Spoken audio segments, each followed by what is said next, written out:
Brown right along ringside. By golly, we're about ready to go with more big action. Thank you very much, and welcome to Georgia Championship Wrestling. I'm Gordon Solie, your host, and we have quite an hour in store for us. Hello, everyone, and welcome to Championship Wrestling at ringside. This is Vince McMahon, along with wrestling's only living legend, Bruno Sammartino. Welcome to this week's edition of Mid-South Wrestling Television. I'm your host, Boyd Pierce, another outstanding card. Hey guys, and welcome back to the Regional Rasslin Podcast, where we talk the territories. I am your host, Ray Russell, and that's right, it's 100% territory talk here on the program each and every week. Want to thank John McAdam once again for the trilogy series we just finished up on 1977 in the Worldwide Wrestling Federation. And John, I want you to know I extend the invitation. You're welcome back anytime. John McAdam, once again, a professional and classy guy. And speaking of professional and classy guys, this week on the Regional Rasslin Podcast, we welcome the former owner of Ring of Honor, Mr. Cary Silkin, going to join the show in just a few minutes. Cary's going to go back in time. He said he's going to put Ring of Honor aside and go back in time and share his memories from childhood all the way up to an adulthood of growing up in the New York territory, becoming a wrestling fan. He's going to talk about some of the first shows he ever attended going back to the late 60s into the early 70s. Including his first venture to Madison Square Garden. It's going to be a fun ride this week. We're going to be all over the place, no doubt about it. Hopefully just the first of many episodes with Cary going on down the road. We've already talked about him coming back for future episodes. It's something I like to call the Silkin Series here on Regional Rasslin. Cary going to pop in hopefully from time to time as time permits and continue on his long and winding road. But it all starts in 1966, and Cary's going to take us back to that time in just a few minutes. And just a reminder, you can listen to the Regional Rasslin Podcast and our sister shows, like the Wrestling Memory Grenade, where we analyze and dissect complete years of professional wrestling history. In the past, we've done NWA in 1989, the WWF in 93, and currently we're in the spring of 1987 in the WWF. We've just talked the fallout from WrestleMania 3, all sorts of new stars coming in from DiBiase, Bam Bam Bigelow, the Dingo Warrior, Ken Patera returns, Killer Khan, the One Man Gang, the names just keep going on.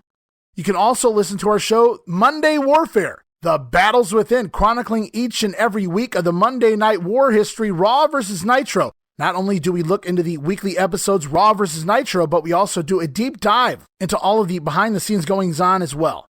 And you can listen to all of those shows and more over at the WrestleCopia Podcast Network, located at WrestleCopia.com. That's WrestleCopia.com, and everywhere your streaming needs are met, from Apple to Spotify, Google, and beyond. And of course, you can follow us on social media. Follow us on Twitter at Rasslin Grenade. That's at RASSLIN Grenade. Also, follow and like us at Facebook.com/Rasslin Grenade. All the latest things going on here in the world of WrestleCopia posted on our social media, but I'm also constantly adding new old school wrestling videos and pictures as well. And speaking of videos, you can stop on over to our YouTube channel, youtube.com/Rasslin Grenade. I'm always adding new footage to my YouTube channel as I continue to preserve my video collection by converting all of my VHS over to digital. Again, that's youtube.com/Rasslin Grenade. Now is also a great time to check out our Patreon account, located over at patreon.com/WrestleCopia. That's patreon.com/WrestleCopia. Multiple tiers to choose from, but the $5 all access tier is where it's at. Gets you all sorts of gifts for just $5. Including my insanely detailed show notes, and they are insanely detailed, guys, covering the Wrestling Memory Grenade, Monday Warfare, and now show notes from the Regional Rasslin Podcast as well. You'll also receive early access to many of our episodes, including this one. This one dropped a week early. If you were a Patreon, you would have heard it last week, guys. Early access to many of the shows. Listen days, sometimes as much as a week early. You'll also get revamped, enhanced versions of the earliest episodes of The Grenade, covering the 1989 and the NWA project. What do you mean by enhanced versions, Ray? Well, I'll tell you. Not only do you get enhanced sound quality, but also new conversations originally edited out of the initial broadcast due to time restraint, edited right back in. And it doesn't end there. Every month, I drop several digital downloads for your viewing and reading pleasure. And of course, the Patreon exclusive watch-along series, covering many past WWF and WCW pay-per-views, Coliseum videos, Saturday night's main events, Clash of the Champions, and so much more. All of that, plus bonus extra goodies thrown in from time to time. All of that for the low price of just $5 a month. No subscription, cancel anytime. Give it a try, and I think you'll like the content we offer, and every penny of it goes right back in to the WrestleCopia Podcast Network. So please, if you want to show your support, help us pay the bills, keep WrestleCopia, all of our podcasts, Regional Rasslin, The Memory Grenade, Monday Warfare, and more, up and running for the months and the years to come. And with all of that out of the way, it's time for edition number 1 of what I hope to be a semi-regular return here of the Silkin Series. Clever name, I know. And you can listen to all of the past episodes of his podcast, Last Stop Penn Station, over at laststoppennstation.com. And you can find this man on Twitter at ROH Cary. And at this time, I'd like to bring on our guest this week. He is the former owner of Ring of Honor and the first ever Ring of Honor Hall of Fame Legacy Award recipient is none other than the man, the myth, the ROH legend, Mr. Cary Silkin. Cary, welcome to the show. Hello, and thank you for having me here. Ray, I appreciate it. And I got to just say something. I approached Ray, just to the listeners, because I was unaware of his podcasts. There's so many. I mean, I had a podcast. I have a podcast. It's there. Last Stop Penn Station.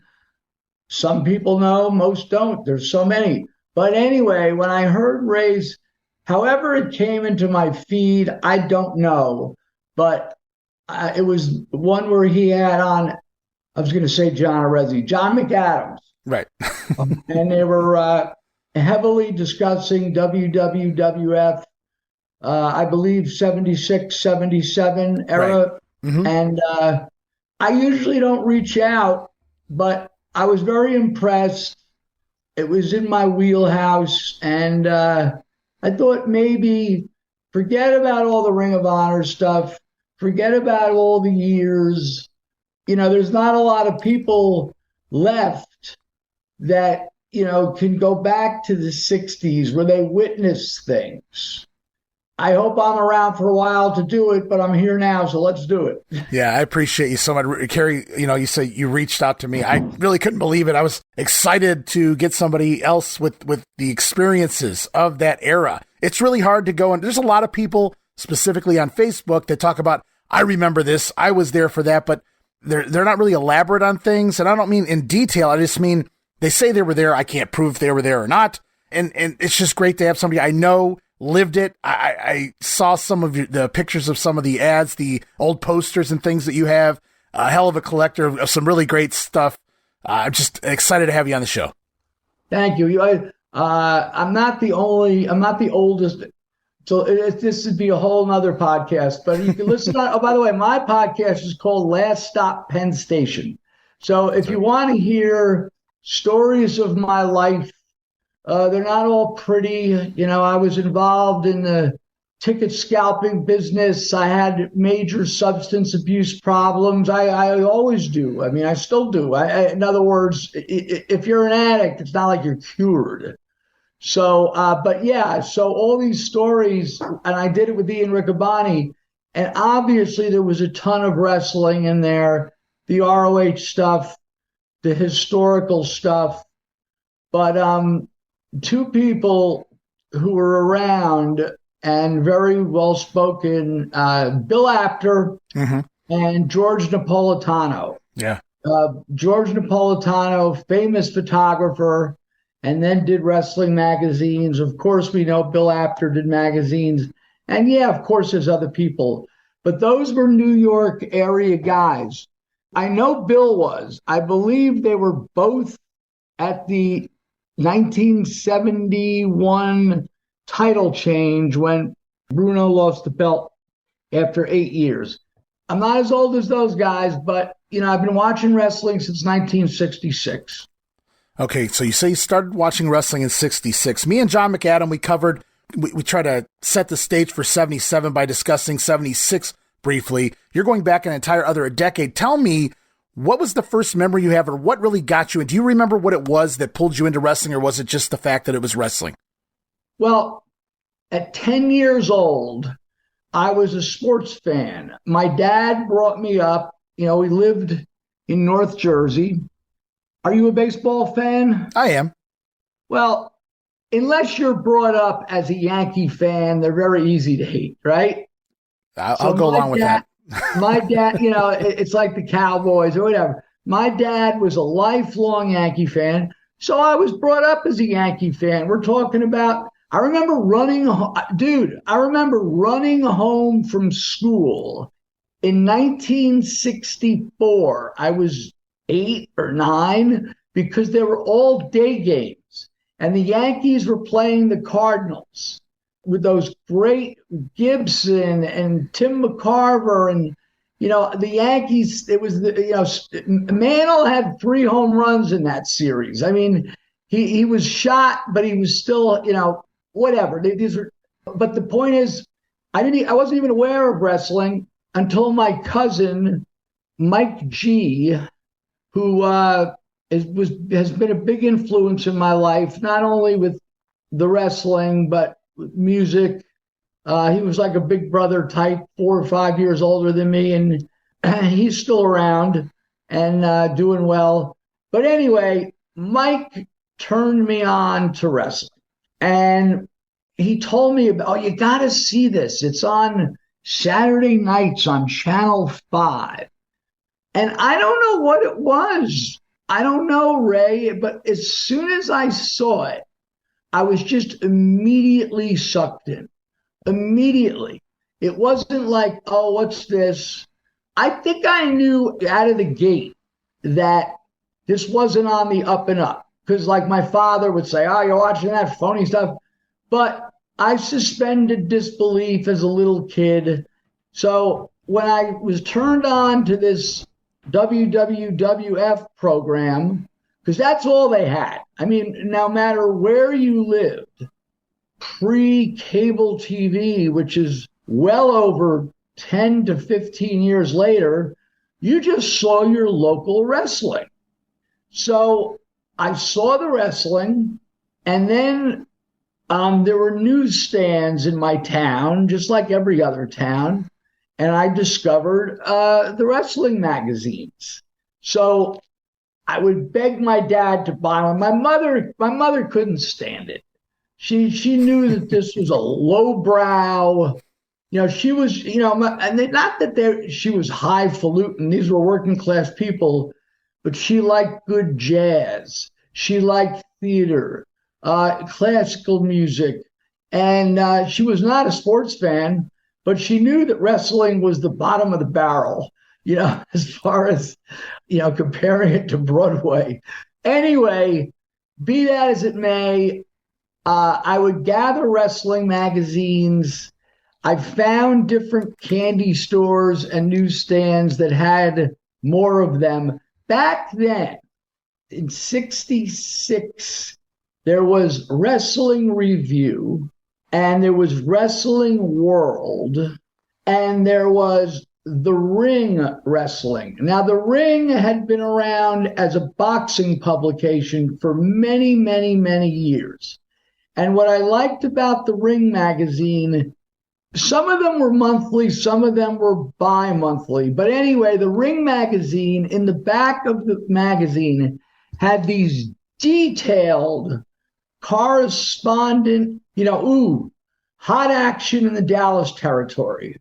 And they would just give the results, talk about what we know now as angles. Right. So, and the other magazines would have results, and some of them had the clippings from the papers. So I was fascinated off the bat. I'd see these clippings and I would read about, the Sheik and the Fireballs. And, Texas was like a bloody territory. That's where that's where they invented the Texas death match. And, all of them, Florida. So I fully was aware. I loved reading about these territories right away. So I've pinned it down to January of 1966 was the first time I saw it.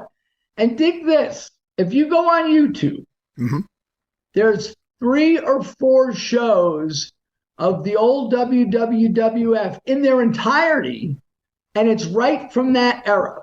How did that happen and everything else is gone? It had something to do with Pedro Martinez, who was the Buffalo promoter. He happened to get his hands on those tapes from Vince Sr. As you know, they destroyed all the tapes. Right. Often. It's a shame. But those are on YouTube. And if you go back and look at this Wrestling from Washington, D.C. with Ray Morgan, talk about slow. Talk about all squash matches. Right. They didn't give the people anything, a little tidbit, but they, it was all about getting you to go out and buy tickets. And once in a while, they would have a match. And I think you and John talked about it. The tag team belts would change hands on TV, it seemed. Right, yeah. But to get to see Bruno wrestle, maybe once or twice a year he would be on. But he was there for the interviews. So what I found out later, after doing more research, when they would tape wrestling in Washington, and then eventually Philly and Allentown, but in Washington, they would be, because if you watch these old tapes, the ring announcer, Friendly Bob Freed, just like, what was the first year he went to wrestling? Who, me? Yes. Oh, God, probably 85, 86, something like that. Okay. Did they announce the next month's card? I'm remembering that, yeah. Yeah, I think they did that into the early 90s. So at the Washington show, they would go, Vince McMahon brings the greatest wrestling next week. And they would run down this card of stars against bums, sometimes bums against bums. And then he'd wave to the time, ding, ding, ding. But ladies and gentlemen, in the dark match, Bruno Sammartino teams up with Big Bill Miller against Gorilla whatever it would be, right? Right. That was to get the people in the building. And of course, the stars were there for the interviews. The one they were promoting when I started watching was Bruno Sammartino against Baron Mikel Scicluna. That was the opponent of the month. So that was my entree into wrestling, but a very strange. If you have any questions, please just interrupt me. No, I'm just fascinated listening to all of this with your memories. Well, I got to go to a live show, which we'll talk about in a little bit. Mm-hmm. But what I was going to say was a very strange thing happened. The wrestling was on Channel 5 at Saturday nights at 9. All of a sudden, it moved to Channel 9, which still exists also, WOR, and it was on Saturday afternoons at 12:30. And all right, that's cool, because sometimes my mom would give me heat about staying up, whatever. And then a really messed up thing happened. Now, because I was, I would read the results. They would give, even the New York Times, let alone the New York Post, Daily News, Newark Star Ledger, after a garden show, they would give a 2 or 3 little paragraph results of it. Okay. So, but what the strange thing would happen was sometime in 1967, the wrestling was off TV.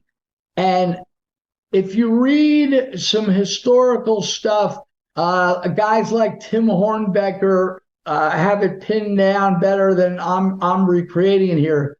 All I knew is, where the hell did the wrestling go? Because I was still seeing the ads in the paper. My dad was a bartender, so he would come home at night with the early edition of the papers. They had by midnight, they had the next day's. So I would see, oh, look, crazy Luke Graham is wrestling Bruno at the Garden. And I'd see the results the next day. But where the hell is it? Well, finally, I discovered, and there was a dark period where it was nowhere for like 6 months. But eventually, there was a brand new thing, and it was called UHF TV. That's right. The ultra high frequency. And they moved the wrestling to Channel 47, which was a Spanish language channel, but the wrestling was in English. And the problem was, bro, to get the picture, you had to I'd be like hanging out the window with aluminum foil. It was difficult, but it got better as the months rolled out. And I was back watching WWWF. Yeah, me and John were talking about that on those 77 shows. Some people will never know the struggle of messing with the old antennas, the TV antennas. Right, it was crazy. But I desperately wanted to go to see live wrestling. And my dad, he was totally cool. And from reading the magazines, I discovered that there were these blue laws in New York State. And you had, it even said it in the damn ads in the paper. Something about it. Sometimes they would say children under 14, it must be over 14 years old. Or I'd read about it in the magazines also. So I'm like, oh, I can't go to the Garden? I mean, what the hell? And I couldn't because I was only 11. I don't know how strict they were really. Right. But we didn't find out. But my Uncle Henry, he lived in New York City. Did you ever see that Woody Allen movie, Broadway Danny Rose? Very long time ago, yeah. All right. It's about a real second-rate agent. And that was Henry. He never, he knew this one, he knew that one, but he never really had much success. But he knew two people. And my father actually knew one of them, Willie Gilzenberg. Well, there's a familiar name. Oh, I know that name very well. We talked all about him, yeah. Oh, yeah. Gilzenberg, he had promoted boxing before he got into wrestling, but he loved the wrestling business. He saw money to be made there, too. And he jumped on board there, and he got in with Vince McMahon when Vince moved from D.C. up to New York. Yes, and he was also promoting wrestling in the New Jersey area. Right. He had a partner named, boy, this is minutia. He had a partner named Babe Cullen. Point is that my parents, being from Newark and, from they're hardly religious, but a Jewish heritage, right? Mm-hmm. A lot of the Jews knew, well, Gilzenberg was Jewish. So they were like, oh, yeah. So my Uncle Henry goes, oh, I'll talk to GILLIE. That's what he called him. GILLIE. Like, really? You could talk to the president of the So GILLIE told him, look, the kid could go to Sunnyside Gardens. That was in Queens. They're sure in. And they had matinee shows, which was like great because like I said, my dad was a bartender who worked at nights. Anyway, the promoter's name was Manny Hecklin. And Henry got hold of him, and through Gilzenberg's advice, he hooked Henry up with 4 tickets. I remember they gave us a split 4, nice. 2 and 2. But that's all right. They were in the second row. And it's good that we're doing this podcast today, Ray, because I learned things. I've been telling people for the last 50 years that I went on New Year's Day, 1967. Well, when I was looking this up in my minor preparation for this, it was January 2nd, not New Year's Day. And it happened to be a Saturday afternoon. And there we were at Sunnyside Gardens. I was 11 years old. My dad went my cousin Mike, the one who turned me on to this, we brought him, and my dad's friend Frankie went. And by the way, before this happened, I'd be hearing during the wrestling on Channel 5 the various advertisements.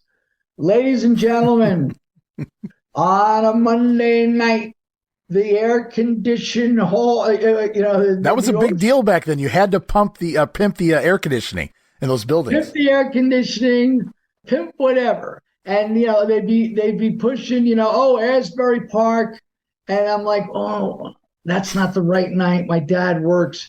Well, I already had Mondays off, and I hear them announce a card coming to the Jersey City Armory. Right. Now, in 1965, there was a terrible time in the country with, riots hard Detroit, Newark, New York, all over. And, it happened again in 68. But I'm asking my dad, can we go to Jersey? He's like, you're crazy, right? And I said, well, what about the Patterson Armory? That was even worse. Anyway, but Sunnyside Gardens was fine to go. Would you like to know what the card was? You read my mind. I was just about to say, do you remember anything on that show? Are you looking at the ad? Well, I printed out the results. Okay. And I do remember. I mean, the opening bout. Talk about a classic of classic opening bouts.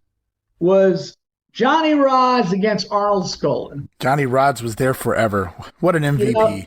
And Skaaland had been around since, I think, the late 40s. He was, at that time, was Bruno's man, the golden boy, Arnold Skaaland. And that was the opener. They gave Skaaland the win. And then there was another classic. Angelo Savoldi. I don't know if you're familiar with that name, but the Savoldi family has been a number of Joe Savoldi, Mario Savoldi, Angelo, 3 guys involved. Matter of fact, he passed away, but Angelo Savoldi was the oldest living wrestler a number of years ago at like 97. But Savoldi against Pete Sanchez, who had the distinction, he was a good worker, and the first time not my favorite guy, Ric Flair, came to the Garden, it was Flair against Pete Sanchez. And those were the 2 openers.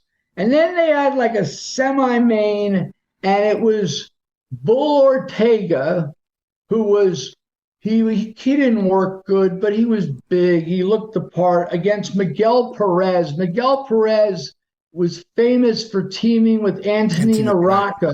They were a huge team back in the 50s, early 60s. Massive. I don't think people really understand, because it was not just pre-WWWF, but really early on in Capitol as well. And there wasn't a whole lot of footage. I mean, Antonino's got some footage out there, and actually their tag team, there's footage out there, but I don't think people really understand. These guys were selling the Garden out too as a tag team. Absolutely, and you're spot on. And like if we go back and look at the results, there was, let's just put it this way, there was many a Madison Square Garden card where the tag team match was the main event, and that was also, you know about the famous Riot in '58. Yeah, Dick the Bruiser, and he wasn't allowed to come back after that. Never let him back. And Jerry Graham, I think, against Rocca, and somehow Carpentier was in it. I think it was Rocca and Carpentier on the other side. But anyway, it almost shut down wrestling forever. But I'm getting off track. Back to the card. So Bull Ortega, now this is odd. He pinned Miguel Perez. Now, the clientele was predominantly Latino in New York. Just the way it was, and it was fine. So if you look at the results, if we look at the results for the Garden, particularly with a big crowd, these guys didn't get pinned. Well, Bull Ortega pinned Miguel Perez. You'd figure they would do a DQ or something. They don't want any problems there. They certainly protected their talent back then as far as doing jobs. not only that, they were worried about people being upset. Right. I get it. Right. You get it. So there were two more bouts. There was Spiros Arion. He pinned.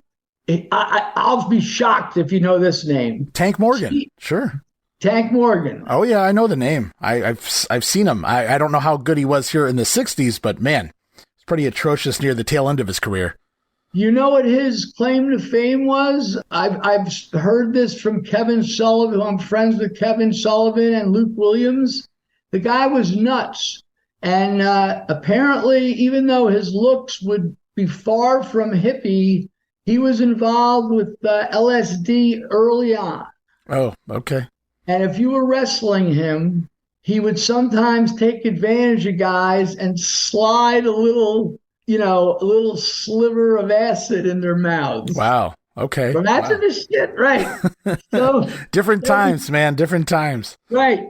And the main event was Baron Mikel Scicluna and Crazy Luke Graham in a 2 out of 3 fall match against Arman Hussian, he wrestled a lot of places. Yeah. He was like an African type, and he was very good. And another guy who was around forever, who was really not a main eventer, Ricky Sexton. Hussian and Sexton defeated in the best 2 out of 3 falls, 2-1. Fall 1, Scicluna and Graham won. Fall 2, Hussian and Sexton win. Oh, and fall 3, Hussian and Sexton won via disqualification. Well, you got to get that DQ in there. They sent the people home happy as they're supposed to. Right. That was my first live card. Yeah, Arman Hussian, I just want to touch on him real quick. He bounced around, like you said, quite a few different places. Kind of interesting to see him here in the New York territory. But Arman, he finished up doing managerial duties down there in Dallas. I think Crockett even brought him in for some reason there, right as they were getting going. So he was just there for a brief stint in Crockett as well. But so it's so weird to see Arman Hussian where he traveled. There's a great piece on him, I think, on Slam Wrestling. I read up when I was doing research on Arman. Work, they do. They really do. And it's been quite a few years ago now that I read the story, but when I was researching Arman, because I just take a liking to certain guys, and I'm like, where did this guy come from? What did he do? And once upon a time, Arman Hussian was on that list, and I did a lot of diving into his career. And it was just really good. If you guys want to go check that out at Slam Wrestling, though, really good job. If you're like, what's the deal with this guy? Because he was kind of an enigma. He was there, but he wasn't a lot of places. So he was in world class in like the 80s, early 80s? 82-ish. Yeah, right before, the Freebirds Von Erich thing took off. When we're done with this, now you got me curious. I'm going to look him up because we're talking almost a 17-year gap between this show and his managerial stint in Dallas. Right. And he would still work from time to time. He did that manager role of working. I mean, he would come out and he would actually have a match. Wasn't much of a match by that point in his career, but it was a match. And what was really odd, when they added the Crockett shows, I want to say it was after Dallas, maybe 84-ish or something like that, when they added those to the WWE Network Peacock, he was wrestling a couple of weeks there. And I was like, he worked, he wrestled as a legitimate competitor after he did the manager's spot. And I can't even imagine how old he was at that point either. Now, he didn't last very long, maybe a couple weeks, but it was just weird seeing him show up there. These guys had friends. Someone was his buddy, or maybe right. I'm just spitballing here. Maybe he knew Fritz Von Erich or someone close to him, and they're like, let the guy come in, right? Give him it's not like they were paying him top dollar. Right, sure. So, or maybe, I don't know. I'll have to look it up. I think he was one of those guys that had big gaps in his career. Like he must have had another profession. Yeah, he kind of disappears here and there. That was what made me really intrigued about, going back and researching him. Absolutely. And I want to tell you about my second live card I went to. Yes, please do. And which preceded when I was able to go to the Garden finally. Dude, I'm driving with my parents, and I'm in the car in my local town of Cranford, New Jersey.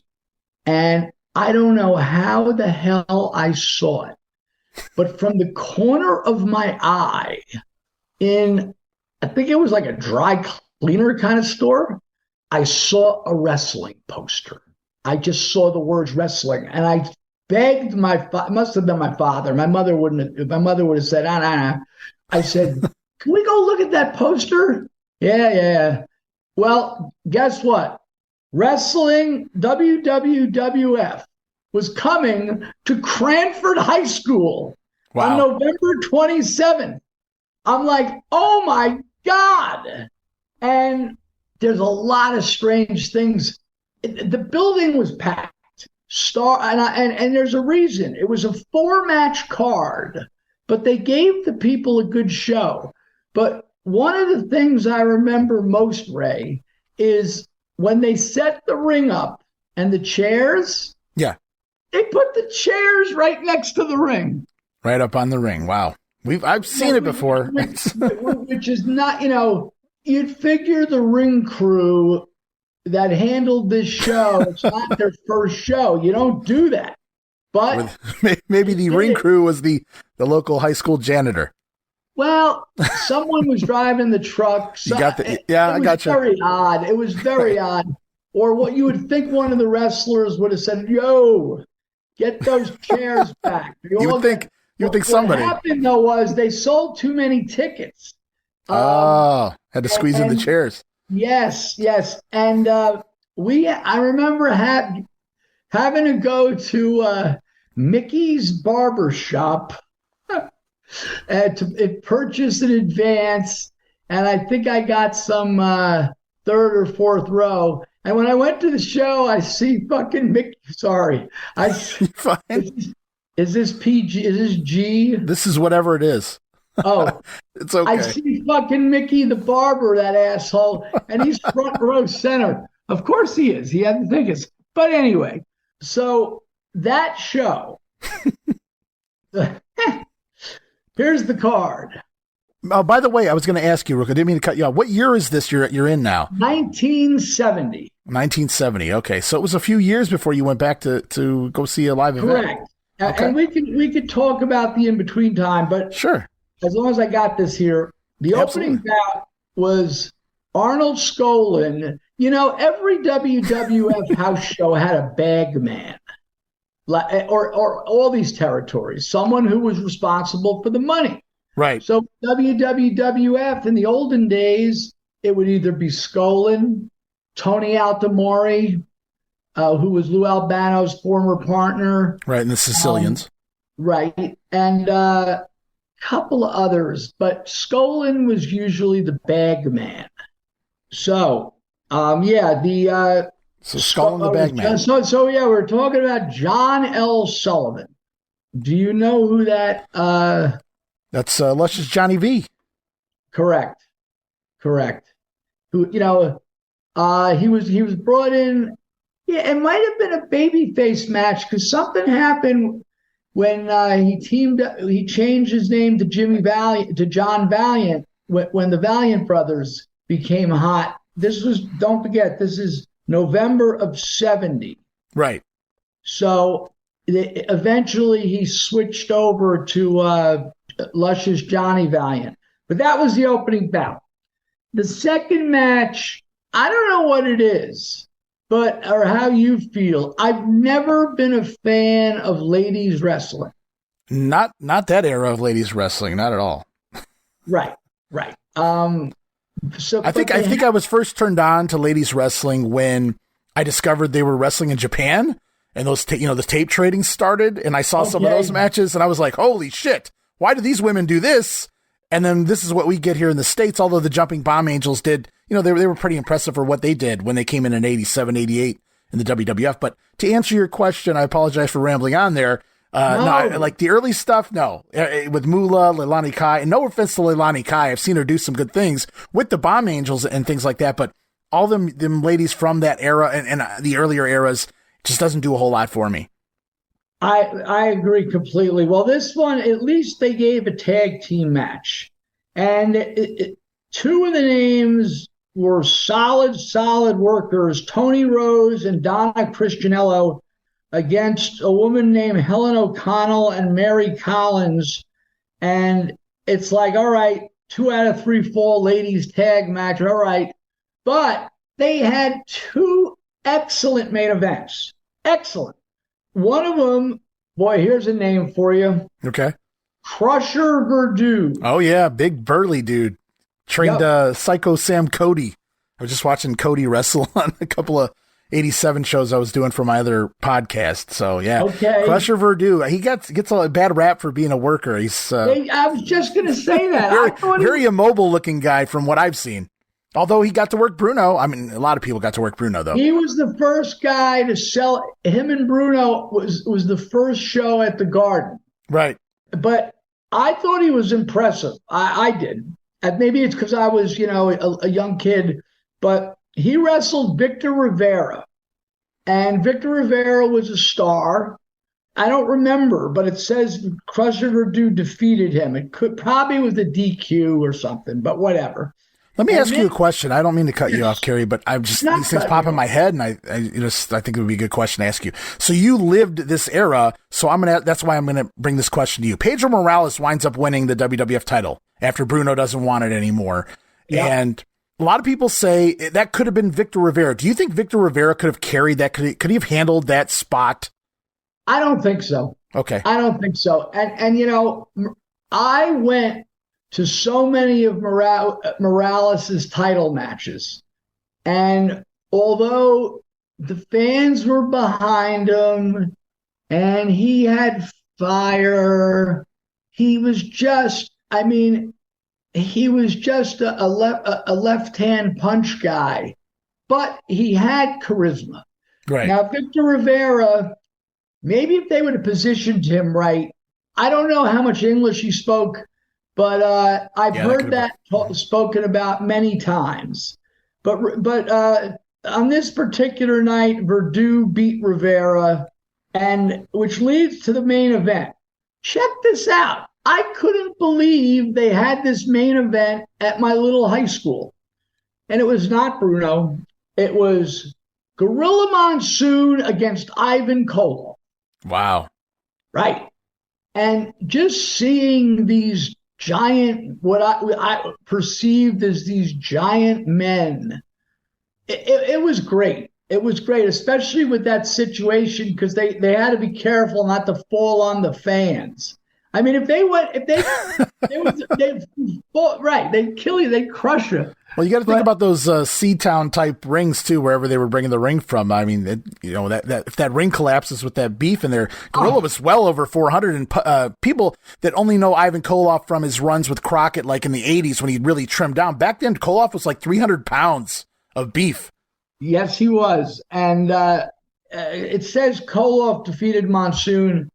I just can't see it being a clean win, and I wish I could remember.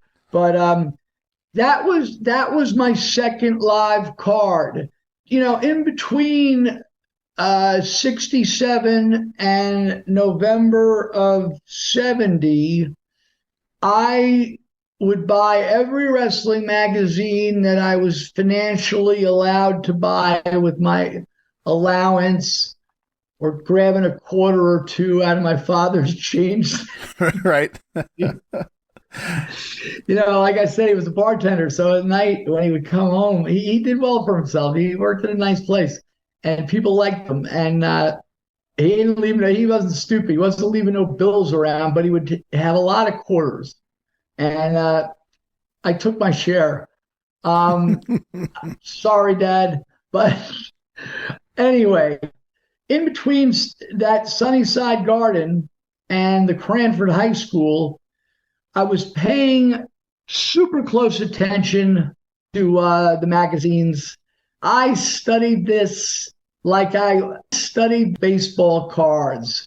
And I knew about these territories. Mm-hmm. And we talked about this off air a little bit, but wrestling had locked in to, I'm looking at an ad here from October, the hell is 69, Well, it was on Channel 47 Saturday at 8 o'clock. Oh, it does say in the ad, children under 14 not admitted. It was on Channel 47. People got used to it. And somewhere along the way, in I think maybe 1970 or at the latest 71, I looked in the newspaper. And at 11 p.m. on Channel 47 was Lucha Libre.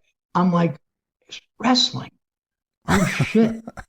Well, that was past my bedtime, but I had a TV in my room, and the UHF reception was better at that point. And oh my God, it was championship wrestling from Florida. Okay. With Gordon Solie. Right. We did talk about this off air a little bit. Right. So now I'm getting to see, I'd read about it, but I'm seeing this action-packed hour, the opposite of what WWF was doing. Right. Yes, they had the interviews. Yes, there were a few squash matches, but they showed action. And shortly after that, like I'm talking about within a month or two, once again, Wednesday nights at 7 p.m. on the other Latin channel, Channel 41, Lucha Libre, and it was for 2 hours. I'm like, what could this be? Well, it's the Lobels, right? Yes, it was. The Spanish International Network. They didn't just play the New York, New Jersey market. It was on in Miami. It was on in Chicago. It was on in some other oddball cities around it was well distributed. So now I was able to see LA refs. Now this was right when the John Tolis, Fred Blassie thing was going on. Right. Yeah, man. What a time to be alive and be in your area. And you pick up all these different things. Florida, I mean, very different from New York, but then LA, and what an angle. Right. And they too tended to have a lot of squash matches, but I didn't care. So now I'm able to see 3 territories and the differences in the way they worked. It was wonderful. Yeah, you would think wrestling would be wrestling, but then you're watching this and you're like, wait a minute, this is completely different. A lot more actual wrestling down there in Florida versus the kick and punch stuff up in New York. LA's got this wild angle going on that you wouldn't see. It's not as creative as some of the things they do in the WWF territory. So the WWF territory, they had certain angles that they would just rerun over and over and over. And don't get me wrong, they worked. They kept selling the Garden out. Bruno kept having all these guys turn on him. You know what I mean? Like from Spiros Arion and on down the line, Jimmy Valiant turning on Strongbow. We would see that quite often. It was like an Insta feud. That was like the go-to for Vince Sr. And there was a few other things in between as well. But yeah, just the stuff like that went on over there on the West Coast and things, just very different.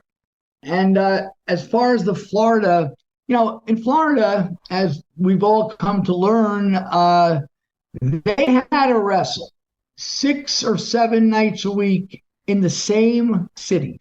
Right. I think Tampa, Miami, West Palm, and maybe they went to Jacksonville every other week, but there were like 4 cities where they had to come back, like you've heard stories about Nashville, Memphis rather, every Monday night, Right. They had to come back. So at the Garden, they had the luxury of, once a month. You understand what I'm saying. So right. Well, the territories were different. New York had the luxury, if you want to call it that, of running more cities, more states, more towns, so they didn't have to be there every week. Whereas, like you're saying with Florida, it was cyclical every week, the same towns, just like Memphis. Right. So you had to come up with a lot of stuff. What you and John were talking about, as well as this era, there was hardly ever an angle, ever. Someone would attack Bruno, and once in a blue moon, there was a turn. But as you said, it worked. Right. It still worked. They sold tickets. They made money. They sold tickets. It made money. So here I am now watching 3 territories, loving it. And it's around to my 14th birthday. And guess what? On the date, November 15th of my 14th birthday, there's a show at the Garden, and it was a Monday night when my dad was off, and Uncle Henry got us the tickets. They were I should have had him call in a favor, because we had shitty seats. They were lower level, but they were, on the long end. Right. Like if you were at a hockey game behind the goal, terrible. But we were at the Garden. And the thing that was really exciting for me was my favorite heel, who I had seen as a baby face weeks before, but now coming back as a heel, Fred Blassie. He was 52. And Blassie and Morales. And you know that thing where they put over the years, before your time, but they would put the X on the TV. Like it was too violent. Yeah, blur it out. Okay. Kinda, with the big X. Well, yeah. I don't know if they did that with Blassie, because I remember 3 weeks in a row, Blassie had guys bleeding, and they never had blood on TV in WWWF, ever. One of them was Mike Pappas, who just passed away. Passed away, recently. right. Just the other day. One of them was a guy named Tomas Marin. I forget the third. And by the way, that show I was getting on Channel 47, there was a second show, which eventually in the 70s, there was a championship wrestling, which is not on the damn Peacock. And there's all-star wrestling, with Joe McHugh, the ring announcer. Oh, yeah. That's on the Peacock. So anyway, my father said, all right, I'll take you. So we go to the Garden, and would you like to hear the card? Would love to hear the card. When would this have been? This has been for what, November of 71? November 15th, 1971. All right. Here we go. By the way, when I went in, they didn't, I don't have ID, Well, I was going to say, how do you ID a kid, No, it's the honor system, man. Right. So thinking back on it, and then going to the Garden a lot over the next many years, there weren't little kids there. It was an adult crowd. Anyway, Back to the card. Opening bout. Ready for this great opener? Absolutely. The Black Demon against Chuck Richards. Popeye Chuck Richards, grandfather of Chris Candido. You know your stuff, my man. That's right. And Black Demon at the time was played by Tony Nero. There's been Black Demons, Red Demons. There's lots of demons. Right. But Tony Nero was the Black Demon. That was the opening bout, with the Demon beating poor Chuck Richards in 8 minutes and 27 seconds. Then they had a scientific match, and these guys were both really good. Manuel Soto, who was Latin, and he was a step below Morales and Rivera, but he was very good against Rene Goulet. So they give people some scientific wrestling, and the fans would applaud. Well, you got to have your draw at MSG. Right. And the next match, by the way, Rene Goulet held the tag team titles with Karl Gotch. Right. I mean, I got to see Gotch, and I knew. I'm looking at that right now. I forget. Sometimes you forget, especially if you didn't live it. Sometimes you just forget Karl Gotch was in the W. It's hard. It's weird to say that, even though I know he was tag team champion there. It's just weird trying to picture Karl Gotch there, since I didn't really live it. Right, and I didn't really, even though I was very studied up on the wrestling magazines. This is 5 years of. I knew he was a great wrestler. I did not know he was a badass and a shooter and a hooker and all that. Right. But I knew he was, so Karl Gotch against Mike Monroe, who was just a big guy. And then I don't know if this is the order, but then Jimmy Valiant and Beautiful Bobby. That's Bobby Harmon? Yes, very good. Very good. So that's pre-Valiant Brothers, right? Right. Against Jimmy Valiant's still a babyface here. He hasn't turned heel yet. Right. And they were against the Rugged Russians. Now, I should have done my homework. The Rugged Russians, I believe, were a team of Juan Caruso and someone else. Juan Sebastian and I believe the other one was Pedro Godoy. I think you're right. So the Russians won, actually. No, wait a minute. Yeah, it just says they beat them. Well, then that led to the main events. Now, they never would have title matches at the end. If there was a world title match, they put it in the middle of the card because then they would announce the next month's card. Right. And all the tickets were on sale right away. Now, see, I've heard conflicting stories on that, and I agree with you. I mean, that's the way I always took it. They're just shilling the next show. If Bruno has a rematch scheduled because of what just happened, you want that time to go to intermission and say, Bruno's coming back for revenge next month. Let's go sell 1 million tickets.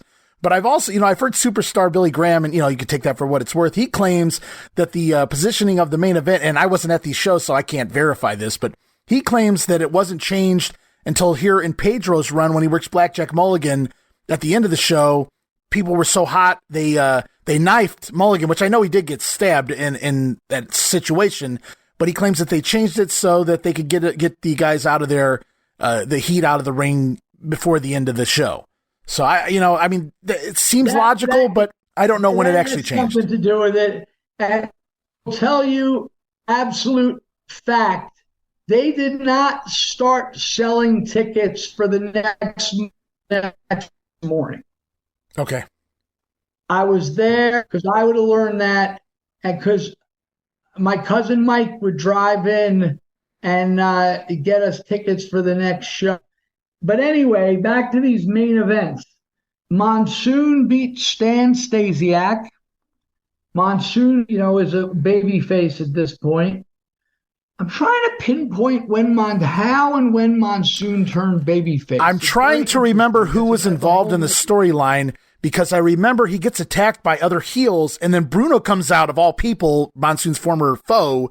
Bruno's the one that comes out and makes the save, if I remember correctly. So it was like a big deal. Monsoon turned babyface, and I'm trying to remember. Yeah, I think it might have been Crazy Luke Graham. That sounds right. I think it happened during that period of time that I was talking about when there was no TV in my area. Possibly. I'm not sure. But anyway, old Chief J Strongbow and Victor Rivera beat Tarzan Tyler and Luke Graham. Did they have the belts? They must have. Tyler and Graham, but it was the disqualification. Right, because they'll drop them in December the following month to Gotch and Goulet. And then, once again, it was in the middle of the show, the Morales Blassie match. Well, people don't understand that at the time, except for the fabulous ring lighting coming down like lights from the gods. Right. There was no music.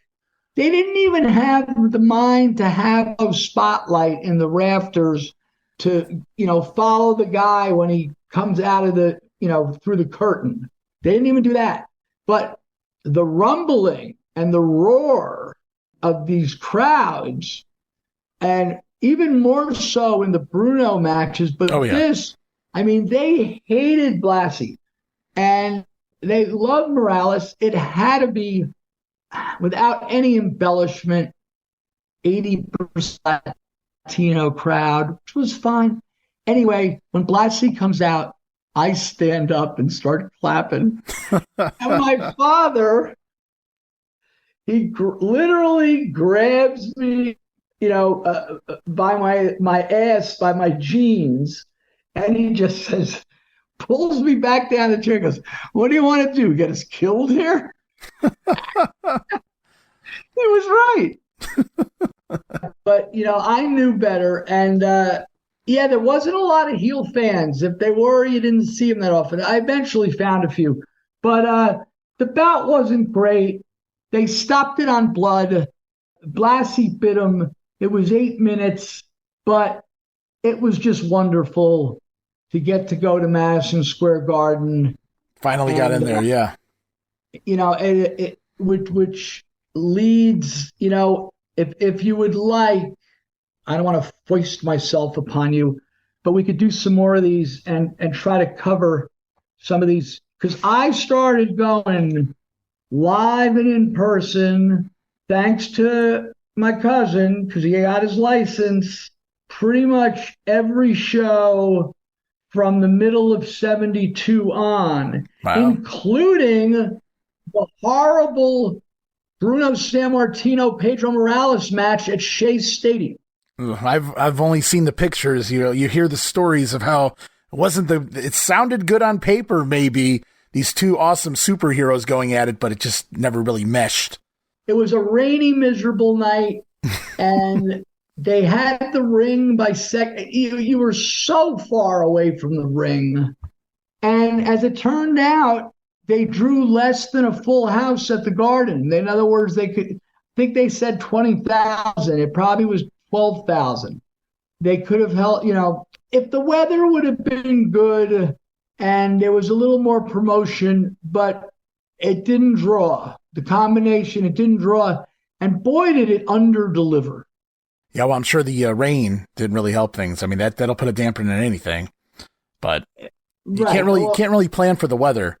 No, you can't plan for the weather. But as far as to put Morales with Bruno for 75 minutes. Yeah, that's quite a bit of time. That's a chore. That's a chore for those guys. I mean, they're not even, I'm not saying they couldn't. Obviously they did, but neither one of those guys is typically working a 60-minute Broadway very often, especially Bruno. He didn't do that many 60-minute Broadways. Right. Occasionally. And Morales, he didn't have enough in his arsenal to there was a lot of rest holds. But you know what? The crowd was respectful. Nobody, back then, no one would say boring, right? Yeah, because people loved their favorites and weren't necessarily paying attention to the moves that were used in the ring. Before we wrap this up, do you have any questions for me? Oh my gosh. I mean, there's a million questions I can ask you, but I mean, I'd love to save them because I've been jotting some down on paper while you're telling me these things, because I'd like to revisit some of these things and pick your brain a little more. And now that you're heading into 72 here, where you start actually attending the shows, there's a lot of questions that'll be coming up for you. If you ever have the time, we would love to have you back on here. Yes, I would love to do this. You're a good guy and you know your stuff. And it's hard to find people that want to talk about this or give a damn about it. Well, that's literally what, for years, long before podcasting existed, all I ever wanted to do was figure out a way to preserve wrestling history. This goes back to when I was a kid, pre-internet. What can I do? I jotted it all down in notebooks. Every name that I would see in a magazine, I would write it down. And then I would try to figure out where he was, what he did. And it just kind of snowballed from there. And then when I was old enough to have a computer, I started looking things up, AOL days, mid-90s or whatever. And I just kept going from there. But it started with the magazines, kind of like you, watched it on TV. Oh, there's magazines. And by the time, I was old enough, WWF was already putting out magazines. And yeah, I was a kid. So naturally the big colored full pictures, caught my eye, but it wasn't very long, just a matter of a few months before I realized there's other wrestling magazines. There's a whole bunch of other talent and territories, promotions. Now, I was already hip to Crockett and ESPN with Dallas and things, but it really opened my eyes. Did you have cable TV? Didn't get cable until I want to say March of 87. Okay. But see, Georgia, the Cleveland territory had been dead for years. I mean, basically after Johnny Powers left, it was essentially dead. So Sheik came in and he ran shows here by that point.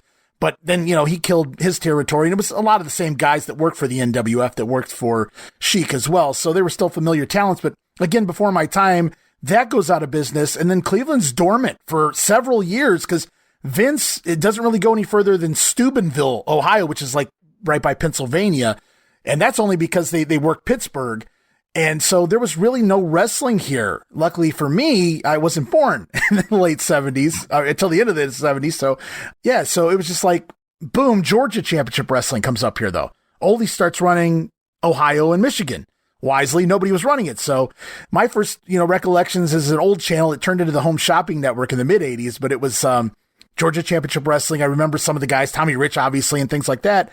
And then Vince, boom, he jumped up on TV as well at the same time. So those are my first memories of TV, but it was just a constant, I don't know what the drive was in me. It wasn't just watching it. I needed to know everything about everyone and the history of this thing called professional wrestling. Right. And, now obviously with all this information and these good websites where you could look stuff up, it's not 1,000% accurate like that cage match. It's very good though. Right. Not knocking it. And especially the WWWF. Talk about revisionist history. Oh, yeah. Which continued on by boycotting Bruno. Yeah, for many, many years. Until allegedly Triple H convinced him to go in the Hall of Fame. The point is that accurate record keeping was not common and very difficult. So, yeah, I find it fascinating. Have you ever heard the podcast Charting the Territory? Oh, yeah, with Al Getz. Love it. I mean, these guys, he's ridiculous. I envy him. I envy him because I wish I could be doing that, but I just have so much crap going on around here on top of my podcast that I don't know how Al does it. He goes to every baseball stadium. That blows my mind. And every public live. God bless him. But yeah, he does a good job. Let's be honest. There's a small audience for this kind of history. You know what? Even if it's a couple hundred people, who gives a damn? It's good. It's good because, as Dutch Mantel would say to me, "Hey, Cary, you know what's going to happen if these stories ain't told? They're going to die when we do." Yeah, that's true.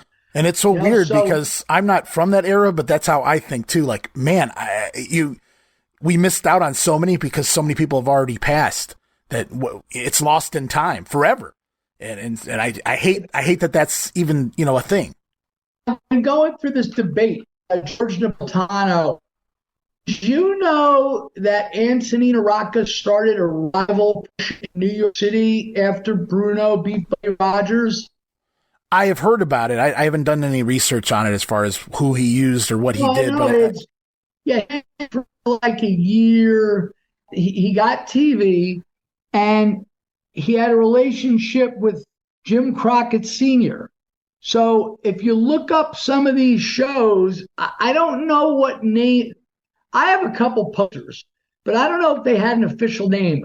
Anyway, it was a combination of the Carolinas 60s talent along with whatever, to use the word, scabs, right, or someone who was out of favor with WWWF, because it lasted like a year or two. There's so few people to go back to reference it anymore. George remembers it. My cousin remembers it a little, but I'd love to know the starting date, the list of matches. Yeah, so it's good that guys like you and me, can able to dispense some of this. But to talk about the atmosphere, to talk about the vibe, and just what these crowds and buildings were like, and I find that really interesting. Oh, and as do I, obviously, just one of many of the aspects. And I love that you brought up that outlaw promotion, if you will, of Rocca's, because that could be a great topic for a future show of mine. So I'm going to start doing some research on that as well. Yeah, it's hard to find anyone. Anyway, I had a pleasure doing this with you. I hope I was not boring and unengaging. No, I had a blast, and I'm sure the listeners are going to really love the stories and you going back in time and reliving some of your memories. Now, you told me, I don't know that I can do like John McAdam. I don't know if I can, I don't know if I have that total recall of memory like him, but you're very vivid with your stories, and I love it. Thank you. I could, a guy like John has incredible expertise, and he remembers these things from, his beginnings. And I do too, but not to that kind of detail. I've got it, off the top of his head, he could say, well, the tag team champion, right. But I'll give you what I can. That's all I could say. Cary, we really appreciate you being here, and we really hope to have you back on very soon. No problem, my man, and thank you very much. And all right, guys, stick to social media. Stick to our Twitter account at Rasslin Grenade. Again, it's at RASSLIN Grenade, or Facebook.com/Rasslin Grenade. See what's coming up next year on Regional Rasslin. I've got more than a half a dozen new guests lined up to join the show over the next several weeks here. We're going to jump all over the place. It's going to be a fun time. I want to thank our guest co-host this week, Cary Silkin, for joining the show, adding a lot of insight back to the late 60s, early 70s in the WWF territory. Things were a-changin', and Cary was just about to start his voyage to Madison Square Garden just about every show. So he's got a lot of stories to tell heading through the Pedro Morales era, the second Bruno Sammartino era, the era of superstar Billy Graham, and of course the Bob Backlund era. Tons more to come from Cary Silkin here as the time permits. Stay tuned, guys. Another episode of Regional Rasslin right around the corner. So much to discuss, so many years, so many territories. The ride is just getting started. So once again, Cary, I want to thank you so much for adding your memories to the show, helping us preserve more wrestling history. That's the goal of this podcast. And once again, this has been Ray Russell with the Regional Rasslin Podcast, where we talk the territories.